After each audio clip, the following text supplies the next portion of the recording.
Blessings, you guys. Your girl coming in just a little bit earlier because I got something to do tomorrow and I ain't got time. I gotta get some sleep, so I'm coming in real quick, real quick with you guys. And y'all see that topic? I don't know if I don't know if I should start my LOL at the beginning of this video or at the end. But I think I'm just going to start it off at the beginning because it's like so fresh on my lobe, you know. But it is super funny. I saw this video, you guys. I saw this video where the woman husband was a cop, okay? So she's getting pulled over and she pulls over whatever. And she's getting pulled over by her husband. Now, this ain't the LOL. I just added the LOL, okay? So she's getting pulled over by her husband, and he's like, keep your hands on the steering wheel. And he was like, do you want to know why I pulled you over? So she's laughing because it's her husband or whatever. And she's like, no. He's like, keep your hands on the steering wheel. And she keeps her hands on the steering wheel. And he was like, because you left the house tonight without giving me a kiss. So it was cute and it was funny. But the LOL comes with my thought. You could be married to a narc. You could be married to a narc that's a police officer, and you know you're driving or whatever. And if it's a real narc, this is how it's gonna go. So you married to a narc. Narc pulls you over, and you're smiling and you're laughing because you know this is your husband pulling you over. But narc comes to the window and was like, you know the reason why I'm pulling you over? You ran a stop sign or whatever, and the wife thinking it's a joke. Like, no, I stopped or whatever. A narc would have literally gave their wife or husband a damn ticket. I ain't lying, y'all. A narc would literally pull over their spouse and give their spouse a ticket. And the spouse is looking like, okay, when is this joke is about to be over? And they're serious as hell. They are serious as hell because they're trying to punish you for something that you may have did or whatever, and they use their job. They use their job to abuse you, and you're sitting there like, and knowing that the money is going to come out the household, but they're going to make sure it just came out your pocket. It came out your job or your allowance if you're a trad wife or whatever. I was looking at that video and it was super cute and funny, but I was like, but not if it was a knock. I was like, not if it was a knock. A knock would literally give their spouse a ticket, a bogus ass ticket, just to abuse and punish them with their position. And I was just like, you know what? I like that it was a humorous video, but in reality, you cannot underestimate a narc. So let's get into this topic, okay? Y'all see this topic? So I was like fluctuating or whatever with what I wanted to do, but I was doing a one-on-one today, and I was like, you know what? We're going to do that. I was talking to my boy. Solid is the movement. Solid is the movement. Y'all got to go check his channel out. Solid is the movement the other day. And I like when we talk because sometimes we agree, sometimes we don't agree. And I like that because he will be giving me his, version of how he feels about a topic or a situation, and then I would listen. If I agree, I'd be like, okay. But sometimes I would see something on the other side, and I'd be like, well, I disagree with this point, and then we talk about it. And it's cool to disagree, to agree to disagree, and nobody's feeling like a narc and mad, like why you agree with me. But let's get into this one because, like I said, I just came in early, and I don't want to make this video too long, so it really won't be long. Trust me. When they do this. When they do this, and I'm not talking about the narc, I'm talking about the new supply. When they do this, their life is over. Their life is over. The most pain I ever felt was when I was talking to someone that loved their family member or loved this friend, or and the person gets with a narcissist. Now all of a sudden, they're not the same. They're turning on everybody. They're angry at everybody. They're coming at everybody to the left, to the right, when nobody ever done nothing to them. Nothing at all, because the narc is over there in their ear pre-planning this isolation that they want the new supply to be in. Now, this is a double whammy. This is a double whammy because I feel like both these people are toxic, but one is more toxic than the other. Because some narcs love to get with each other. It's just the one that's the stronger narc. It's just the one that's the stronger narc is actually enjoying this toxic ass relationship. So the same thing happens to them that happens to us. They lose everything and everybody. Excuse me. But what I hate is when they turn on the people that care about them. When they turn on the people that support them. When they turn on their children and they turn on their friends and they turn on their family members. And they're pretty much... Sometimes the narc don't even be telling them to say these things. The narc don't even be telling them to say these things, but the narc is encouraging them to cut them off. You know, so it'll be like your best friend and she's with a narc and you're not even talking about the narc, and all of a sudden they just explode on you, and now you guys are not talking anymore because maybe the narc was like, well, your problem is you spend too much time with your friends or your family or your kids or whatever, because the narc wants all the attention to be on them. So when a narc dates a narc, it's disastrous. It's disastrous. It's terrible, because then they'll start cutting off everybody, and when they start to do that, their life is over. Because once the narc get them to that place where they have nothing else to give, and the narc is not benefiting off them anymore, they don't have no one or anybody else to turn to. Their kids left them, their family left them, their friends left them. Nobody wants to feel sorry for them anymore. And even if you are someone that really truly cares about them, you might just be like, hey, is everything okay? You know, you've been, over here and we haven't been seeing you, and we're concerned about you. And that person may have, told you a little bit about what they're going through, but the minute that you come and try to rescue them from that, and the minute that you agree when that they was mad at the narc, but when they ain't mad at the narc no more, they're getting mad at you because you be like, yeah, I'm glad that you left that person alone. Nah, we still together, everything's okay. And you're like, are you sure? Now they're cutting you off, okay? When they start to lose everybody and lose all the friends and all their support system, that is them setting their dumb ass up for a trap. They can move from location to location, house to house, apartment to apartment, but I'm gonna tell you right now, every place that they move still gonna have them holes in the wall. Still gonna be loud, and police gonna be there. Still gonna be neighbors complaining, and they're gonna have to start over again. They're gonna lose everything. They get to the point where they so damn toxic that they can't be alone, and they rather just have this toxic person in their life when this person is trying to choke out their life. We said it many times, when they're putting their hands around your throat, pushing your ass up in the corner, or pushing your ass up in the bathtub or whatever, choking you out, and then you got your babies or whomever watching you do this, and then they're crying, the babies are crying, and mommy, daddy, whatever is going on, and they're crying and whatever, and you're yelling at the kids, go sit down, go lay down, everything's okay. So now you're hollering and screaming and abusing the people that's worried about you. Some of these people, and I'm saying, it's narc on narc on narc on narc. Mega narcs, because they only feel love when they're being abused. They could have been in the most beautiful relationship ever, but they abused that person. But then after they abused that person and that person left, they end up, I tell you guys, when they get something real quick, they end up with another narc. They end up with people that ain't even really single. They end up with other people's husbands and other people's boyfriends or wives or relationships. They end up with that.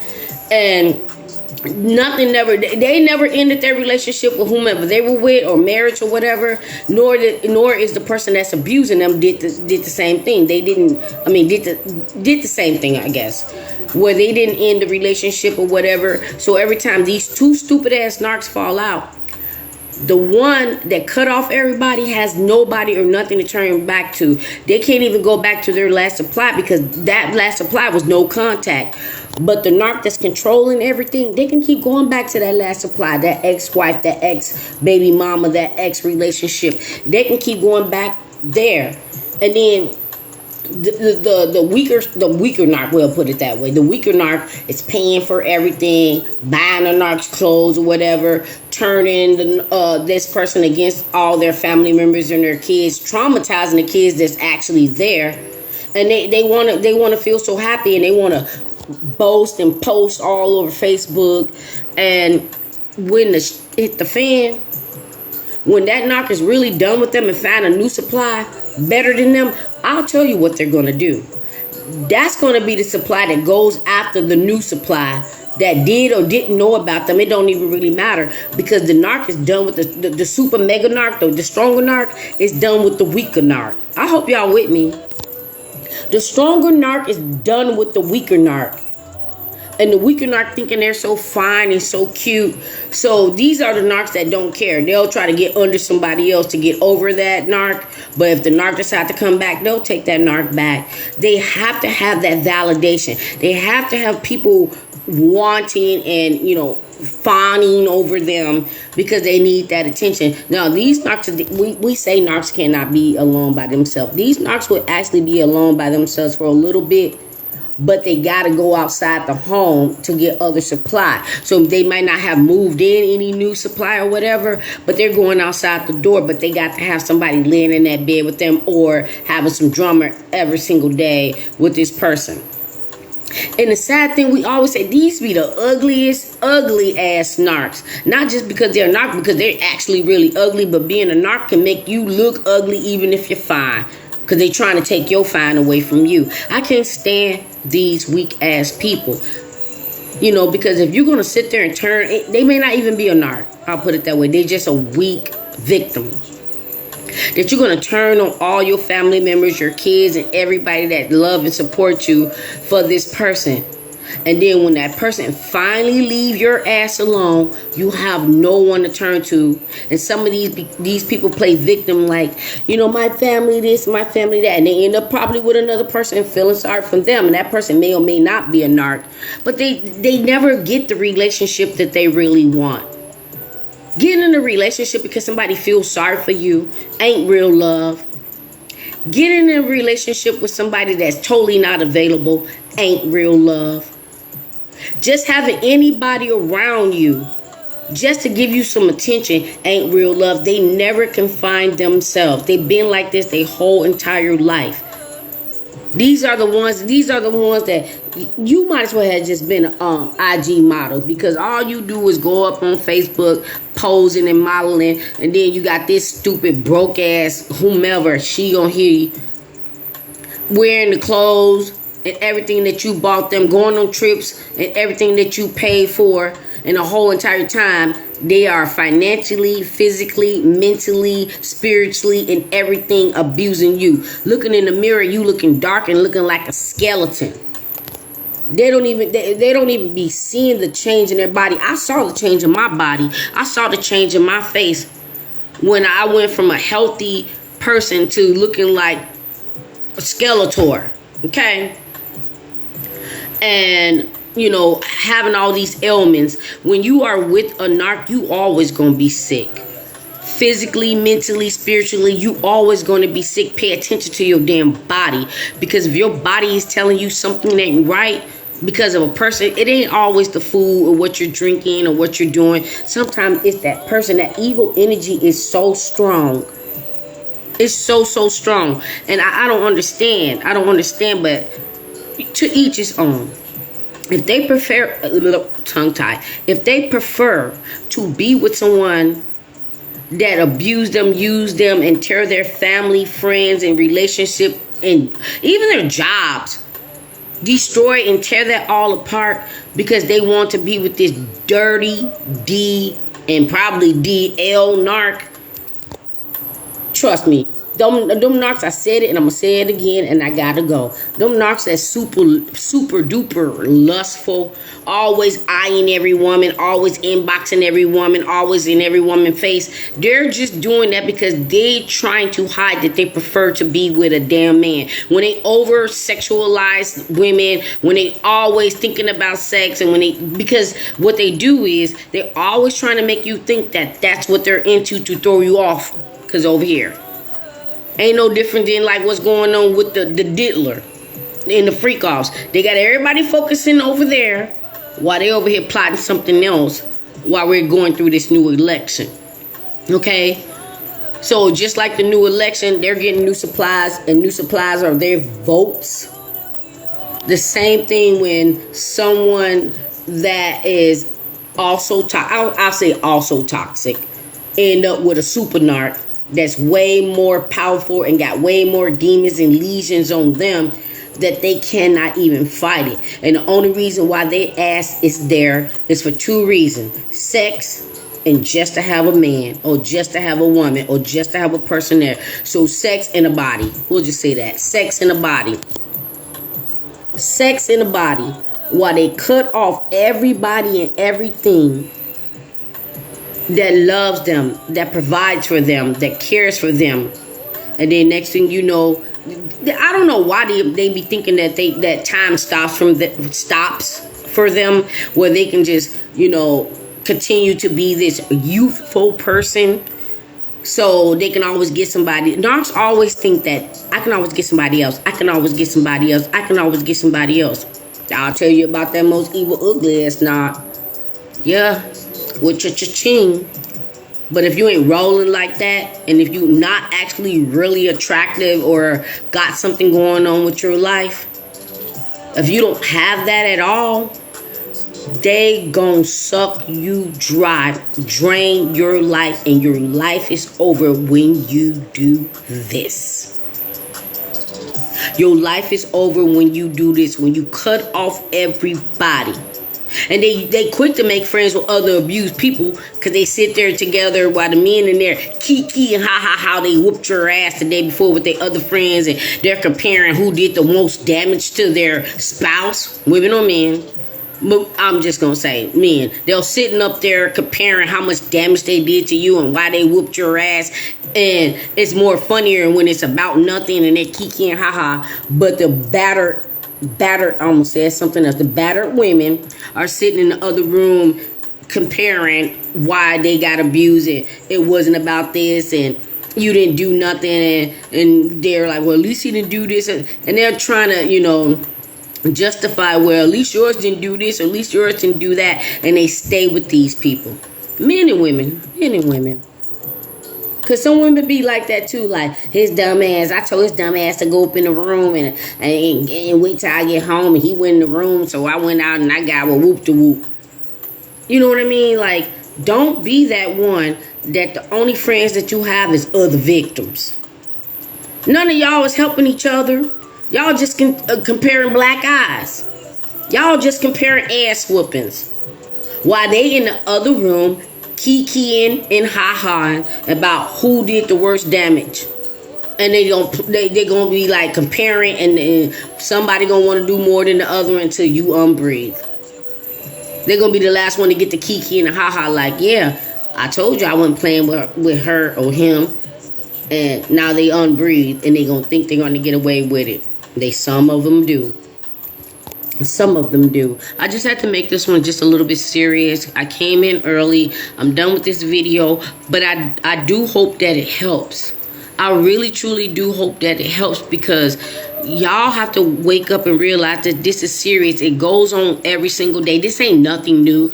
Like Cardi B said, narcissism is on a whole all-time high. It been an all-time high because narcissism started in the Bible. It's just because of the internet that we're getting more aware of it. But ain't none of this is new. Not one race, not one age, not one gender is more or less. It happens in every category. It happens with every race, every gender, every age. And it's been happening a long time. If you go back and look at these old shows or these cartoons where they always portrayed the woman as the and then they try to make it funny, where they tried to make it seem like the wife was abusive when you look at that. Or you'll have a comedy show where the wife was like sex starved from the husband because he didn't find her no more longer attractive or whatever, and or he's argumentative and be like, I'm the king of this castle, and he's suggesting that banging and beating her up or whatever if she keep opening her mouth. But some of the shows will make like he was trying to be the boss, but she was actually the boss, but it was still abuse. To even tell your woman, I'll hit you in the mouth, or if you don't shut up, you're going to get it, or whatever. It goes way back. This is nothing new. It goes way back, and they put it in movies, and they put it in shows, and they put it in comedy. They put it in cartoons to make it seem normal that men and women can't get along, and the woman's supposed to be at home raising all these kids, cleaning up everything, having this dinner ready, doing all this, and all he have to do is bring home a paycheck, and everybody's supposed to fall to his feet when he get there. You know, it always have been a program. It always have been a program. All dad needs to do is this. But men, I'll give it to you. A lot of men are just stepping up, doing what they got to do, and they're playing their part. But it's always still that one thing that a lot of people still believe, that a man is supposed to just go bring home a check, and even if she working, go home and bring home a check, and whatever she bring in ain't nothing, and she's still supposed to take care of everything, while he can just sit on his ass, watch TV, play video games, drink beers, hang out with the buddies, or even make a family on the other side of town. That was the big thing back in the days with our grandmothers and our great-great-grandmothers and whatever. They never said nothing when Papa was over there making a whole nother family on the other side. And so, you know, even though back then the families didn't turn on them or whatever, but it was always a family secret. But for the ones that did find out about it, don't let this be your life. Don't let this be your life. Don't let this be the end of your life. Because you're trying so hard to please someone that don't give a ish about you. Don't turn on your support, your family members, your friends, the only thing that you have, because once they leave your ass, who do you have? The other abused people that's sticking and staying? Who do you have? Always keep some type of lifeline. Someone that you really, really care about. Just keep some type of lifeline. And hope and pray that you don't lose everybody in your life. Because if you do, that narc is going to destroy you. Your life will be over. You're going to be homeless, jobless, broke, childless, on the street. The only way for you to win with a narc is to lose. Because once you lose everything, you have to start back over. And winning is your glow up. Done with that. No contact. Don't talk to me. Don't have to see them. You just have to get back up on your feet and get back every damn thing that you lost from them. Let God deal with their karma. Let God deal with whatever they did with whatever. And if you are a toxic person and you turn yourself over to God, even if you are a narc and you turn yourself over to God, anything can happen through the Most High. Anything can happen through the Most High. So that's why I disagree with some content creators that they think that therapy is the only way for you to get rid of your narcissism. Narcissism, yes, it could be a mental disorder, but it's also a demon and a legions of other demons that's attached to you. So if you think you can sit on the couch with a therapist that's not delivering you from these demons, and you think like, well, at least I know I'm a demon, or at least I know I'm a narc, and you still got them demons and them legions attached to you, you're not healed. You're not healed at all. So whether they want to believe it or not, and they want to pat themselves on the back and be like, well, I'm trying to help myself mentally. It's not just mentally, it's spiritually too. Check yourself. Check yourself and get it right. It's not just mentally, it's spiritually too. Now, I'm playing on my live right now. I'm going to go, but I'm gonna come back in later on this week and talk about God sent you people to save you, which is kind of pretty much about this, because those people that you cut off, God sent them to save you. God sent them to save you. The same way that when you was with a narc and you watch videos or you talk to people or you went to therapy and they help you discover what you've been through, God sent them people to save you. But if you don't want to be saved, stay with the narc. Stay with the narc and let's see how your life ends. Because at the end of the day, you chose them to be your God. So at the end of this lifetime, you're going to go where they want you to go. You're going to go be with their father, Satan. So with that being said, sleep blessed. May God cover you with the blood of Jesus and send the angels so that you can have a peaceful rest with no nightmares. No nightmares, no nightmares, no Hoover dreams, or none of that. Be blessed.